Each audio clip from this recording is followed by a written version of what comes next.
Dr. Ashok Lahiri, who's been in and out of government in different capacities, worked on various budgets, in the way that you would see things, from what we've picked up from the economic survey, what do you think, Dr. Lahiri, are likely to be the key touch points of the Modi government budget? Rahul, I'm very happy that you asked this question, but before I answer that, I want to go to the first thing that you said, and I'm very happy about that under-promising and over-delivering. I remember very well that there was a discussion with President Zardari of Pakistan, and he asked me, what is the prospect of this region? I thought that he's asking about Asia. I said, Asia has come, this is the Asian century. He said, what about this region? I said, this region, I don't know. He said, why? He said, because politicians promise a lot, deliver little. So this one is a welcome change. And the second question that you asked about what should the government do? Should it actually try to sort of give more fiscal, have more fiscal deficit and spend more? I think spending more is a natural proclivity of politicians.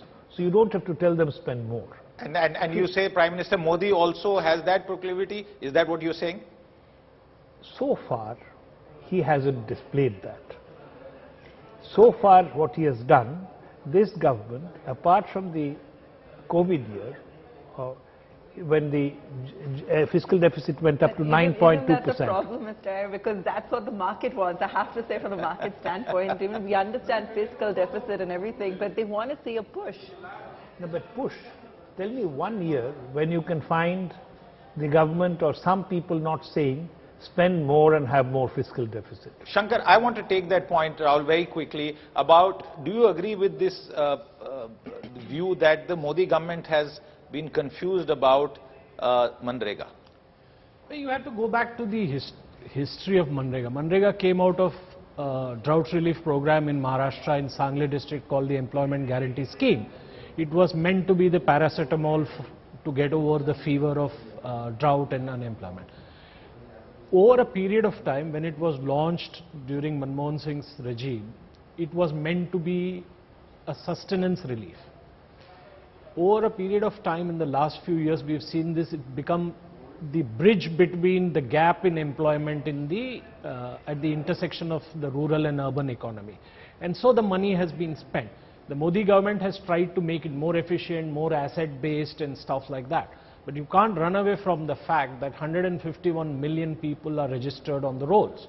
And that says something about the state of the rural economy and the need to move people out of the trenches of agriculture where there is overemployment or disguised unemployment. You know, the biggest question, of course, is what are India's growth prospects? And the economic survey provides the forecast. And the interesting thing is, it also came on a day when the International Monetary Fund put out global forecasts. Now, if you look at this data set that's on your screen, the economic survey predicts that the Indian economy will grow at 6.5% next year, which is about 50 basis points less than the growth for the current fiscal, which is FY23, which is at 7%, which is less than last year. But the interesting and important thing here is that the whole specter of a global recession now seems to be making way for a slowdown. In Europe and in the United States, there's a sense that they could potentially narrowly escape a slowdown.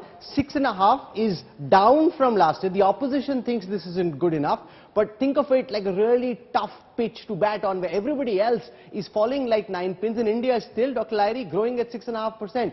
Is that as good as India can be, or a little less than where it should be, given everything else that's happening in the world around us? I think no growth rate can be good enough for India, because we are so far away from where we should be. But 6.5% given the world economy, as you know, for geopolitical, energy and economic reasons, is many people are suggesting that there is going to be a recession. And if there is going to be a recession, we are not immune or sort of shielded from there. 6.5% I think is fairly good. Those are the global growth estimates put out by the International Monetary Fund in its report on the global economic outlook that came out yesterday. China is bouncing back because they've opened on the back of a multi-year COVID lockdown. the United States potentially avoiding the specter of a recession, Europe not as badly impacted, which essentially suggests, Shankar, potentially, that some of the gloom and doom that we've seen around the global economy may be making way for very cautious optimism? Well, much of it has to do with China reopening, and because China is 5.2, there are economists at Evercore who have projected 6.4, 6.3% growth for China.